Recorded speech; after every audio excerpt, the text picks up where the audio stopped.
Hi, everyone. My name is Alexis Myers. I am the sports coordinator here for Provo City. And today we're going to be going over some adult softball rules and regulations of this league. And then if you have any questions, you can do so at the bottom right side of this video, and I can answer them as this video goes on. So to get started, we're going to talk, this is right here, Quick Scores, quickscores.com/Provo.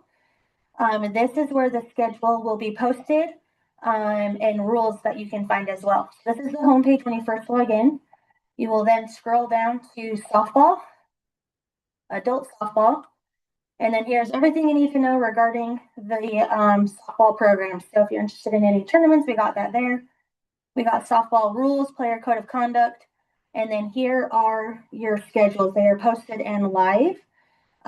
Basically, when you go in here, depending on the league, obviously, you'll choose from that, and then you can find your team name, and then it will show you when and where you're playing at each week.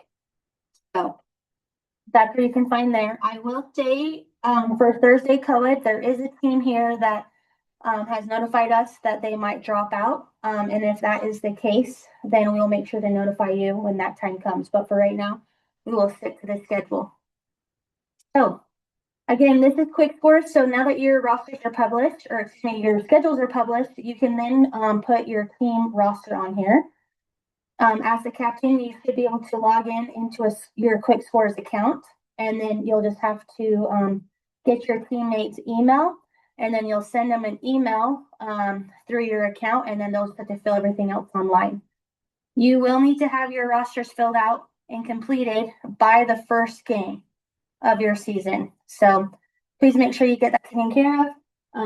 It's for liability reasons, and so we don't want your team not to play because your roster wasn't filled out.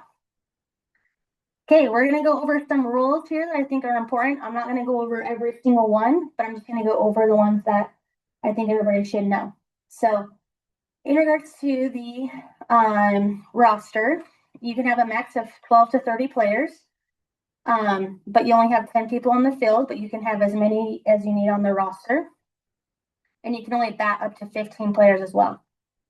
There is no deadline for adding a player to your roster for regular play, but they have to at least play in 2 regular season games for them to participate in the tournament. So if they play in the last season or the last regular season game and the next day tournament, they are not eligible to play in the tournament.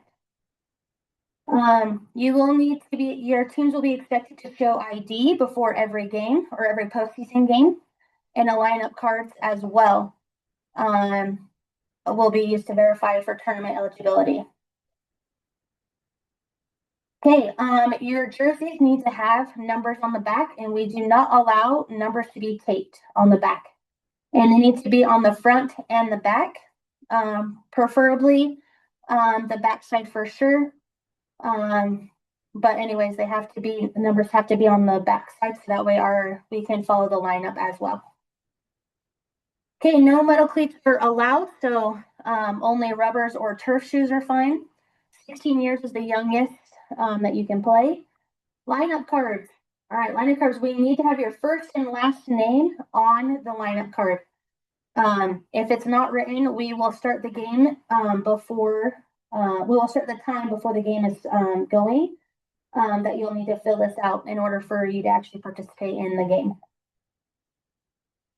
Okay, nobody that is not on the team is allowed in the dugout. This is just for safety reasons. Our rainout hotline, this is the number here. If you're ever concerned regarding your game due to weather, this is the number you'll call. And then we basically will try to verify it by 4 p.m. Okay, here are some rules. So again, you can have 15 players max on your lineup, but only 10 can be in the field. This is a co-ed rule only. So in co-ed leagues, there will only be 1 legal foul ball allowed on the second strike.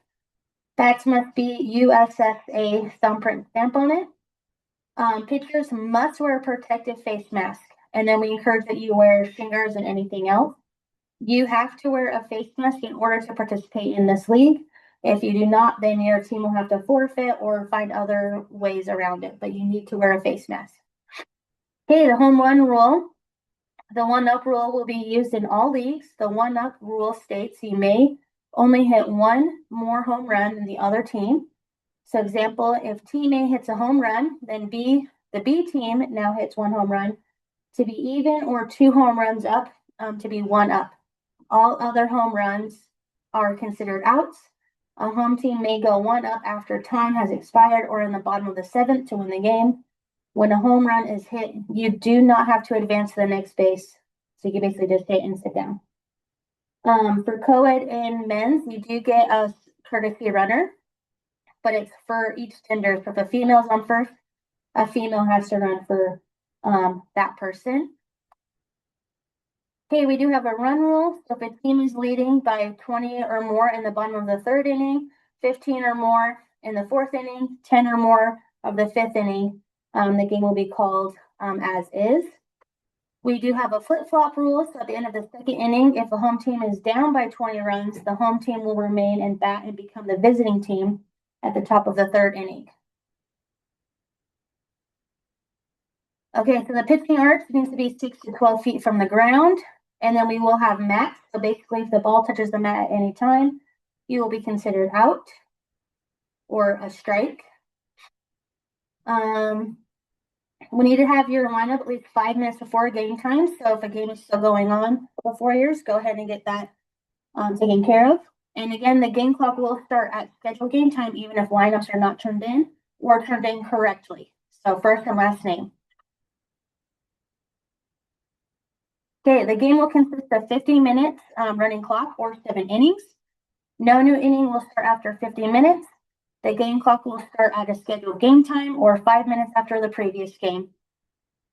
All right, in case we have a tie ball game, we will do 1 extra inning of regular season games.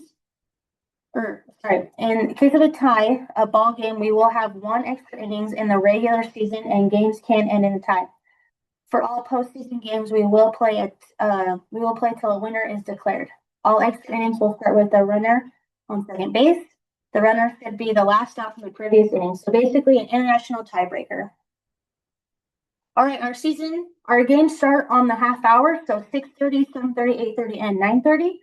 So if any reason that we go until 11 o'clock is the curfew and the lights have to be out. And that will be the final score of the game if we go that late. If there are any rain delays, we will just have makeup games later. Again, this is the number you'll need to call if you are concerned with the weather. Okay, forfeits. Game time is forfeit time. The opposing team will be given the option to wait for the team that doesn't have enough players. It will become the home team automatically for choosing to wait. If the opposing team chooses to wait and not have the forfeit the grace period, it will be no more than 10 minutes after the scheduled game time, no exception. And the game clock will start at game time. All right, tournament rules. So once we get into tournament, a coin flip will determine who is the home team in the loser's bracket, but the higher seed in the winner's bracket will automatically be the home team. For the championship game, the undefeated team will be the home run team. And if the if game occurs, a coin flip will be used to determine who is home and who is away. The championship game will be a full of 7 innings, and then the if necessary game will be timed. Okay. All right. Here are some co-ed rules. So you will have 2 different size balls. The 12-inch will be for men, and the 11-inch will be for the women. Again, you can have 15 batters, but it has to be every other gender. So if you have a boy start first, then you have a girl go next, or vice versa. So it needs to go girl, boy, or boy, girl, boy, girl. However, you can play with 5 men or 4 women, but however, the fifth spot of the women on the lineup will be an automatic out. Positions, the pitcher and a catcher, one must be a woman. You may not have more than 2 men in the playing in the infield or outfield, and the pitcher and catcher does not count as an infielder. And then women can outnumber men, but the men can never outnumber the women. Okay, walks. If a man walks, they will automatically go to second base. If the woman following him has the option to hit or take the walk only, if there are 2 outs. If there are less than 2 outs, then he must bat. And then we have a safety line or a commitment line between halfway home the halfway between home and third. The only way the person can be out at home is if home plate is tagged before they reach the safety base, or and after they cross the commitment line. The safety base will be marked as a scoring line near home plate. So this is basically, again, where you can view more rules. We just kind of went over some. Quick Scores has everything that you kind of need to know regarding your schedule. And again, the schedules are live, so you can go ahead and look at those.